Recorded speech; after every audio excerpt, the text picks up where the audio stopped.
है जिसके पेरेंट्स किसी और देश में रहते हैं। कायरो अकेली एक सुनसान से घर में रहती है जहां लिखना उसकी खासियत बन जाता है। जंगलों से होते हुए कायरो एक क्लास में पहुंचती है जहां उसकी मुलाकात जोनाथन मिलर से होती है। जोनाथन एक मिडिल एज आदमी है जो एक सक्सेसफुल राइटर नहीं बन पाया, इसलिए वो टीचर बन गया।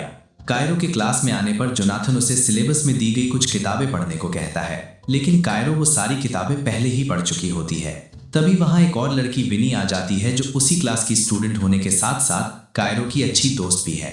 दोनों कुछ खाने के लिए बाहर चले जाते हैं। इसी दौरान जोनाथन को कायरो के सामान में एक अडल्ट बुक दिखती है।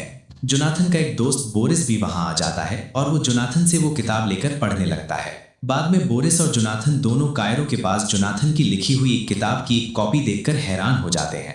रात को जोनाथन की वाइफ बी अपने काम में बिजी रहती है।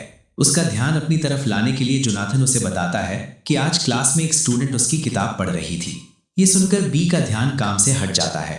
बी और जोनाथन साथ में ड्रिंक करते हैं। जैसे ही दोनों और करीब आने लगते हैं, बी को फिर से कॉल आ जाती है और जोनाथन अकेला रह जाता है। अगले दिन जोनाथन ये सब बोरिस को बताता है और बोरिस उसका मजाक बनाने लगता है। तभी जंगल से आते हुए दोनों को कायरो दिखती है। पिछले रास्ते से परेशान जोनाथन उसे ध्यान से देखने लगता है। वो कायरो से पूछता है कि क्या तुम्हें जंगल से आते हुए डर नहीं लगता।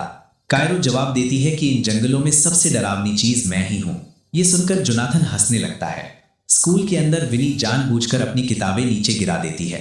बोरिस समझ जाता है कि ये सब उसने जानबूझकर किया है। वो विनी से पूछता है कि बताओ तुम्हें क्या चाहिए। विनी जानबूझकर बोरिस को छेड़ रही होती है। ये सब कायरो भी देख लेती है और वो विनी से कहती है कि तुम तो पूरी पागल हो। बाद में विनी और कायरो के घर जाते हैं। यहाँ कायरो अपने कॉलेज एडमिशन के एक सवाल को लेकर परेशान होती है जिसमें उसे अपनी जिंदगी की सबसे बड़ी अचीवमेंट के बारे में लिखना है। तीनों इस पर काफी बातें करते हैं। तभी विनी मजाक में कहती है कि तुम अपने टीचर के साथ अफेयर कर लो और उसी के बारे में लिख देना।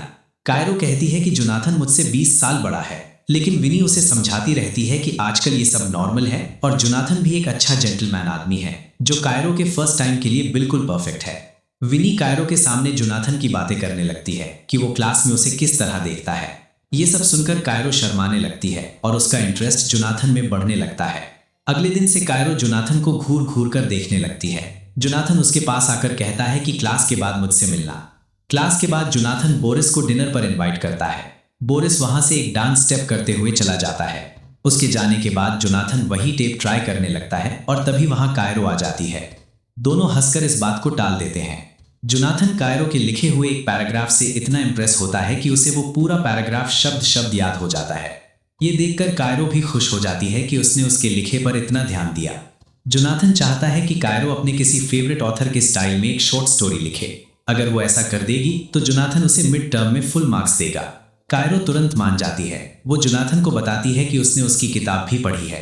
कायरो को भी जोनाथन की तरह उसकी किताब की कई लाइंस शब्द शब्द याद होती हैं। ये देखकर जोनाथन और भी इंप्रेस हो जाता है।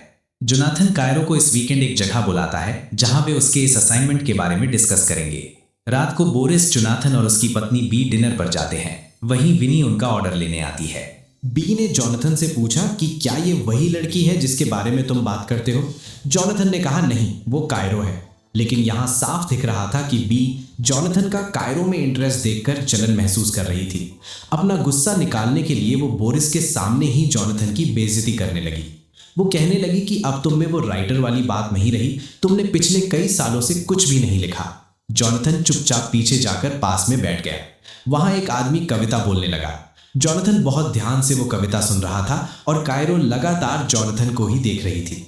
कविता खत्म होने के बाद बाहर कायरो ने एक सिगरेट जलाई। जोनाथन भी उसके साथ सिगरेट शेयर करने लगा। अगले दिन कायरो जोनाथन के सामने थोड़े अलग और खुले कपड़ों में आती है।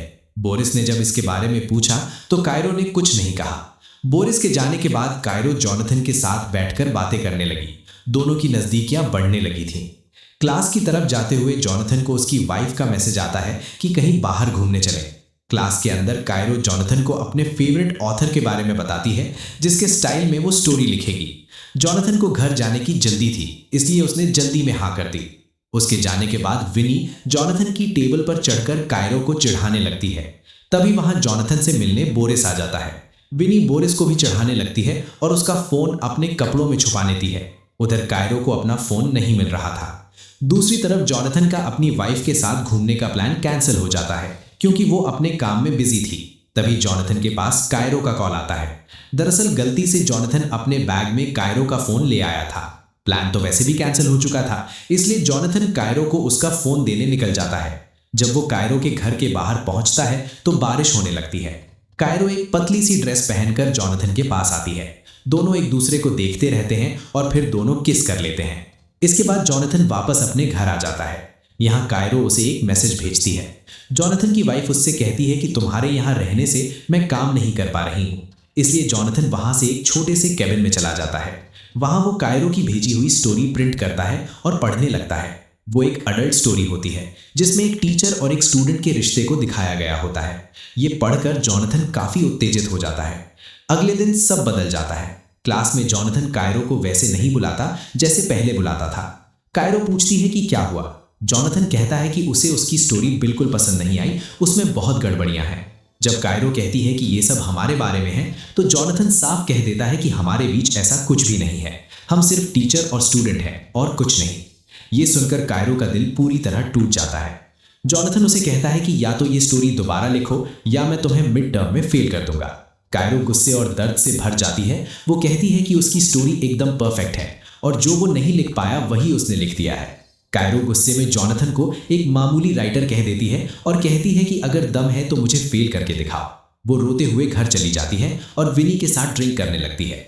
दूसरी तरफ जॉनथन के चेहरे पर भी टेंशन साफ दिख रही थी। उसकी पत्नी के पूछने पर वो कायरो की स्टोरी के बारे में बता देता है। स्टोरी की लाइंस सुनकर उसकी पत्नी भी एक्साइट हो जाती है। जैसे ही दोनों कुछ करने वाले होते हैं वहां बोरिस आ जाता है और जॉनथन फिर से अधूरा रह जाता है। उधर कायरो और विनी बात कर रही होती है। कायरो विनी से कहती है कि जॉनथन सिर्फ उसके करीब आने का नाटक कर रहा था। अपना ध्यान भटकाने के लिए कायरो विनी से कहती है कि बोरिस को मैसेज करो। विनी बोरिस को चिढ़ाने लगती है लेकिन उसकी बातों का बोरिस पर कोई असर नहीं होता। बोरिस का ध्यान अपनी तरफ खींचने के लिए कायरो एक फैसला करती है। दोनों अपने अपने कपड़े उतारती हैं, पास आती हैं और बोरिस को अपनी तस्वीरें भेज देती हैं। बोरिस ने ये सब देखा और तुरंत जोनाथन के घर से निकल गया। तभी जोनाथन की पत्नी को उसके स्कूल से फोन आता है। वो जोनाथन से पूछती है कि क्या उस लड़के और तुम्हारे बीच कुछ और भी हुआ। जोनाथन ने साफ मना कर दिया। अगले दिन कायरो क्लास में नहीं आए। वो वाइस प्रिंसिपल के ऑफिस में थी। वाइस प्रिंसिपल ने दोनों कायरो और जोनाथन से पूछा कि ये सब क्या चल रहा है। कायरो ने साफ साफ सब बता दिया कि जोनाथन ने उसे मिड टर्म असाइनमेंट एडवांस में दिया। हम साथ में सिगरेट पीते थे और स्कूल के बाहर भी मिलते थे, लेकिन जब बारी जोनाथन की आई तो वो सवालों के जवाब देने में हिचकिचा रहा था। इस हिचकिचाहट को देखकर वाइस प्रिंसिपल ने सब समझ लिया और उसने जोनाथन को नौकरी से सस्पेंड कर दिया।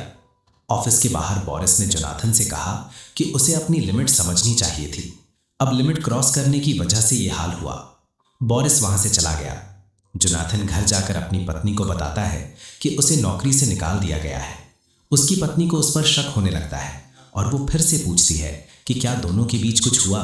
जोनाथन फिर से मना कर देता है, लेकिन उसकी पत्नी अब मानने को तैयार नहीं थी। वो पूछती है कि क्या उसके दिल में उस लड़की के लिए फीलिंग्स हैं। जोनाथन कुछ नहीं बोलता। दोनों में लड़ाई शुरू हो जाती है। वे एक दूसरे की कमियों को गिनाने लगते हैं। लड़ाई इतनी बढ़ जाती है कि जोनाथन की पत्नी ने उसे डिवोर्स देने का फैसला कर लिया। दूसरी तरफ कायरो एरा से मिलती है और कहती है कि तुमने जो किया उसकी वजह से जोनाथन की नौकरी तक जा सकती थी, लेकिन अब कायरो को इससे कोई फर्क नहीं पड़ता। वो कहती है कि जोनाथन ने उसे कम समझा, लेकिन अब वो जान जाएगा कि वो असल में क्या है। कायरो ने इन सब चीज़ों को अपनी सबसे बड़ी अचीवमेंट बताया। अंत में कायरो कहती है कि अब ना तो जोनाथन के पास उसकी नौकरी है और ना ही उसकी पत्नी। अब वो आखिरकार खुद अपनी जिंदगी में आगे बढ़ पाएगा। दोस्तों, ये कहानी है